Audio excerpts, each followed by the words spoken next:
Summer vacation পড়ার সাথে সাথে বেরিয়ে পড়েছিলাম চেন্নাইয়ের জন্যে। না, চেন্নাই আমি সামার ভ্যাকেশন কাটাতে আসিনি, কাটাতে এসেছিলাম আমার নিজের কিছু পার্সোনাল কাজের জন্যে। এর মাঝখানে একটু সময় বার করে আমার বান্ধবীর সাথে আমি এসেছিলাম একটি প্রাইভেট বিচে। বিচটার নাম সম্ভবত কোভালাম বিচ।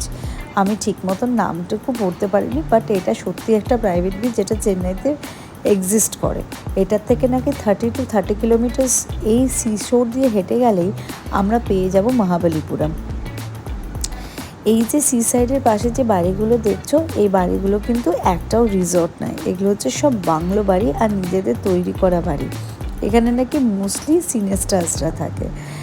একটু এগিয়ে যাচ্ছি, এগিয়ে গিয়ে আমার ছেলেকে দেখতে পাবে পুরো বালিতে ভরে আছে, ওই যে বসে আছে মা করে চেঁচাচ্ছে। বালিগুলোকে নিয়ে মানে রীতিমতন খেলা করছে। কলকাতায় তো কখনো এরকম বালি পায় না, বা এইরকম ধরনের জিনিসও দেখতে পায় না, তো ওর কাছে এই ব্যাপারটা খুব নতুনত্ব আর এক্সাইটেড ব্যাপারটা ছিল।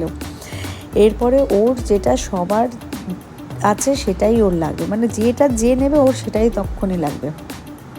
আর দেখো কেমন কমপ্লেন করবে, দেখো মুখটা করবে, দেখো রেগে গেছে এবারে। উনি কিছু একটা চাইছে, ও পাচ্ছে না, তার জন্য খুব রেগে গেছে।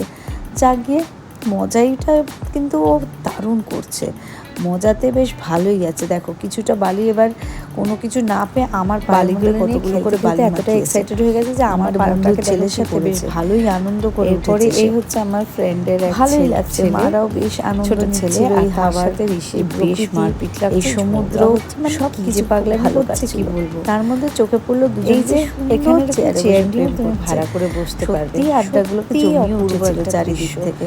এই বিচটা সুন্দর একটা মোমেন্ট কাটিয়েছি, আর অনেক মেমোরিজ আমি আজকে সাথে করে নিয়ে যাচ্ছি। তোমরাও সকলে ভালো থেকো, কখনো চেন্নাই বাড়ি ফিরছি এই বিচটার খোঁজ